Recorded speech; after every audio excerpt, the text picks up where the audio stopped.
민선 측이 반환점을 돌며 이시종 지사의 공약 사업 추진이 바빠지게 됐습니다. 일부는 조정됐습니다. 직장 내 괴롭힘 금지법이 1년이 됐습니다. 2차 가해가 이뤄지면서 실효성 논란이 계속되고 있습니다. 충북대병원 접수 창구가 요즘 인산인해를 이루고 있습니다. 전산 시스템 교체 이후 대기 시간이 길어지며 환자 불편이 가중되고 있습니다. 청주시 신청사가 설계안이 확정되며 속도를 내고 있습니다. 2천억 원이 넘는 예산 마련이 가장 큰 고민입니다. 여러분 안녕하십니까? 계속해서 충북 지역 뉴스입니다. 민선 7기 전반기를 마친 이시종 지사의 공약 추진 상황을 점검해 봤더니 마무리한 건 10% 정도였습니다. 3선 연임 제한으로 이 지사에게 남은 시간은 앞으로 2년, 나머지 90%를 마무리하려면 꽤 바빠지게 됐습니다. 심충만 기자입니다. 재작년 지방선거 당시 이시종 지사가 내놓은 공약은 모두 130건. 충북경제 4% 실현이라는 제1공약부터 개별 도로나 산업단지 신설까지 제목만 열거하기도 힘들 정도입니다. 저에게 꼭 한 표를 주셔야 충북이 1등 경제 충북의 기적을 창조할 수 있다 이렇게 생각합니다. 임기 절반 시점에서 조례상의 민간 기구가 도지사 공약 이행 정도를 평가한 결과 약속한 사업이 끝났거나 정책이 시행된 건 아직 14건, 나머지 대부분인 122건은 정상 추진 중이라고 평가했습니다. 지난 6월부터 5번에 걸친 심도 있는 회의를 거쳐 오늘 이 자리에서 추진 상황을 보고하게 되었습니다. 타당성 재조사에 들어간 중부고속도로 확장 등 추진 여부조차 불투명한 공약을 비롯해 임기 절반 동안 첫 삽도 못 든 농업기술원 분원 설립 등도 정상 추진 공약으로 분류했습니다. 이 가운데 3선 연임 제한에 걸린 이시종 지사가 마지막 남은 임기 2년 동안 얼마나 처리할지가 문제입니다. 남은 2년 동안 임기 2년 동안에 100% 이행될 수 있는 여러 가지 좋은 아이디어를 많이 주시기를 부탁을 드립니다.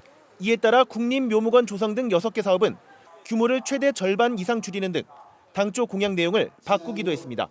사업비를 1,002억 원에서 265억 원으로 감액하고자 하는 것으로 이에 따라 연도별 세부 추진 계획 등을 변경하고자 합니다.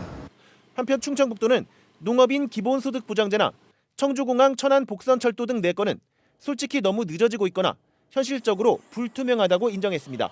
MBC 뉴스 심충만입니다. 직장 내 괴롭힘을 법으로 금지한 개정 근로기준법을 시행한 지 어느덧 1년이 됐습니다. 용기를 내 신고한 피해자에게 오히려 2차 가해가 이루어지면서 이 범의 실효성 논란이 계속되고 있습니다. 이지영 기자입니다. 지난해 직장 내 괴롭힘을 견디다 못해 고용노동부에 신고한 A씨. 그 뒤 고통이 더 심해졌다고 말합니다. 회사 동료들이 말을 걸지 않고 헛소문을 퍼뜨리는 등 2차 가해가 이어졌고 가해 행위자는 명예훼손으로 피해자와 증언한 동료를 고소했습니다. 검찰이 불기소 처분했지만 이번에는 손해배상 청구 소송이 들어왔습니다. 물어봐도 대꾸도 안 하고 말도 안 시키고 그림자 취급을 하니까는 견딜 수가 없었어요. 일을 할 수가 없었어요. 반면 관련법에 조항이 없어 가해 행위자는 아무런 처벌도 받지 않았고 사업자만 벌금 200만 원 약식기소 처분을 받았습니다.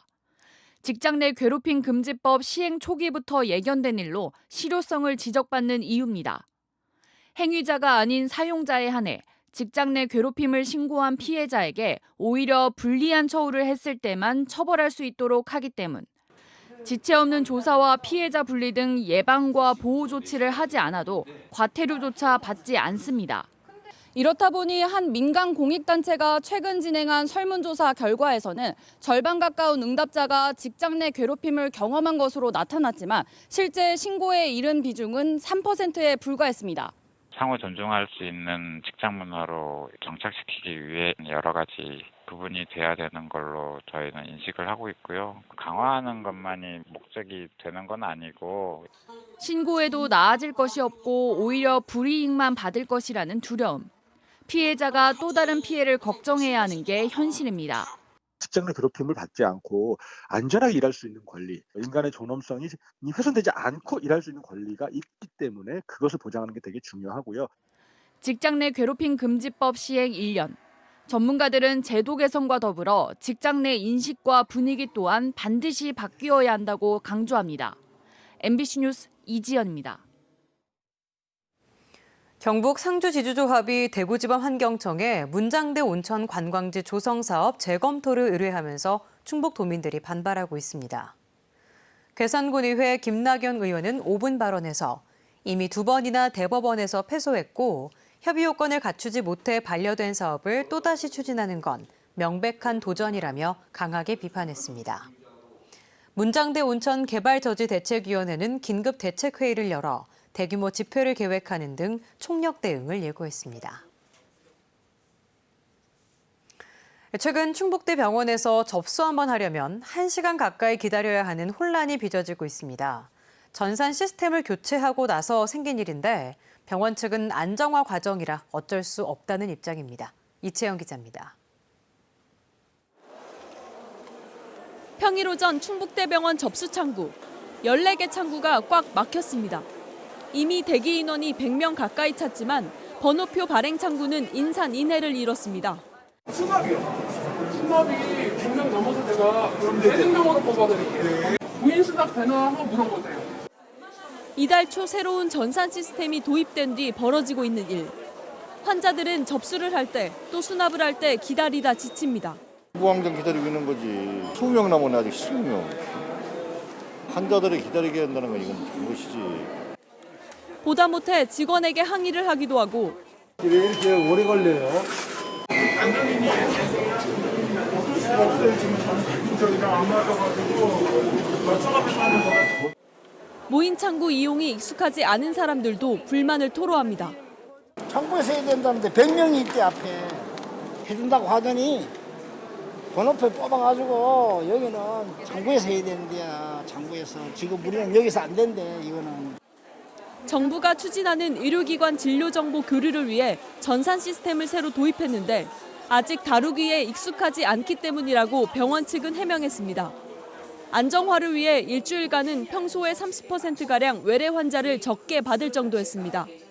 언제든지 전산 시스템이란 거는 처음부터 완벽하게 구축되지는 않습니다. 숙련도가 좋아질 때까지는 저희가 시간이 걸릴 것 같고요. 그거를 이제 해소하기 위해서 저희가 24시간 상황실을 운영하고 있습니다. 충북대병원의 하루 평균 외래 환자 수는 3천여 명. 시스템이 안정화되기까지는 3주가량이 더 걸릴 것으로 보고 있습니다. 전산 시스템 교체로 인한 불편은 한 달을 훌쩍 넘길 것으로 보이는데요. 환자를 최우선으로 한다면서 시행착오 기간을 줄이기 위해 좀 더 충분한 준비를 할 수는 없었는지 진료를 받기도 전에 기다리다 지친 환자들은 되묻고 있습니다. MBC 뉴스 이채연입니다. 충북도 내 건축물과 주택에 대한 재산세가 지난해보다 10% 가까이 증가했습니다. 충청북도는 건물과 주택에 대한 올해 7월 정기분 재산세로 지난해보다 9.5% 151억 원이 증가한 1,753억 원을 부과했다고 밝혔습니다. 지역별 증가폭은 신규 아파트 공급이 집중된 청주가 12.6%로 가장 컸고 이어 보은 12%, 단양과 증평 각각 8.9%, 충주 7.2% 등의 순이었습니다. 충청북도는 신규 주택 증가에 더불어 신축 건물가 기준액 상승 등에 따른 것으로 보고 있습니다. 통합 청주시 출범 6년 만에 신청사의 설계안이 확정되면서 사업도 본격적으로 추진됩니다. 문제는 돈인데요. 사업비만 무려 2,300억 원이 넘어 코로나19로 가뜩이나 주머니 사정이 안 좋은 청주시로선 적자는 부담이 되고 있습니다. 김영일 기자입니다. 현재의 청주시청 부지에 들어설 신청사 모습입니다. 곡선과 사선이 조화를 이룬 지하 2층, 지상 7층 규모의 건물이 옛 청사 건물을 감싸고 있는 형태입니다. 2개의 공원과 전시 공간을 갖춘 별도의 시민 공간도 설치됩니다. 새 청사의 면적은 5만 5천 제곱미터. 청주시는 오는 2025년 준공을 목표로 다음 달까지 설계 계약도 마칠 계획입니다. 기본 설계하고 실시 설계를 끝마칠 겁니다. 그러면은 시공사를 선정하고 그리고 2022년도에 착공을 해서 2025년도에 준공할 예정입니다. 문제는 사업비입니다. 청주시는 도시공원 부지 매입과 농수산물 도매 시장 이전 같은 대형 사업들이 줄줄이 예고된 상황에서 올해 코로나19로 긴급생활 안정 지원에만 470억 원의 뭉칫돈을 썼습니다. 반면 세수는 계속 줄고 있어 걱정입니다. 소득세 감소 및 교부세도 감소돼서 상당히 지방 재정이 어려운 상태는 맞습니다. 그럼에도 불구하고 우리 시에서는 청사도 신축해야 되고 재정이 필요한 건 사실입니다. 더구나 2,312억 원으로 책정된 청사 건립 비용이 앞으로 더 늘 수 있다는 점도 고민입니다. 2년 전 준공된 청주 상당구청도 처음엔 사업비가 382억 원이었지만 공사가 진행되면서 446억 원으로 무려 62억 원이 더 늘었습니다. 대부분의 공공건축물은 실제 계획 단계보다 건축비가 증가하는 경향을 보였거든요. 그런 것을 사전에 치밀하게 좀 준비해야 될 것으로 보여지고 그것과는 별개로 건축 과정에서 예산 낭비가 발생하지 않도록. 수건 사업인 신청사 건립이 속도를 내고 있지만 청주시로선 빚을 낼지 허리띠를 졸라맬지 고민이 깊어지고 있습니다. MBC 뉴스 김영일입니다. 전 남편과 의붓아들을 살해한 혐의로 재판에 넘겨진 고유정에게 항소심에서도 무기징역이 선고됐습니다.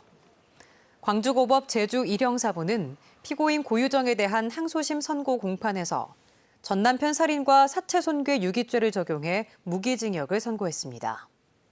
청주에서 일어난 의붓아들 살인 혐의에 대해서는 입증이 부족하다면서 1심과 마찬가지로 무죄를 선고했습니다. 검찰은 이에 앞서 결심 공판에서 전 남편뿐 아니라 의붓아들까지 살해한 연쇄살인 범죄라면서 사형 선고를 요청한 바 있습니다. 청주에서 코로나19 해외 입국 확진 환자가 추가로 나왔습니다.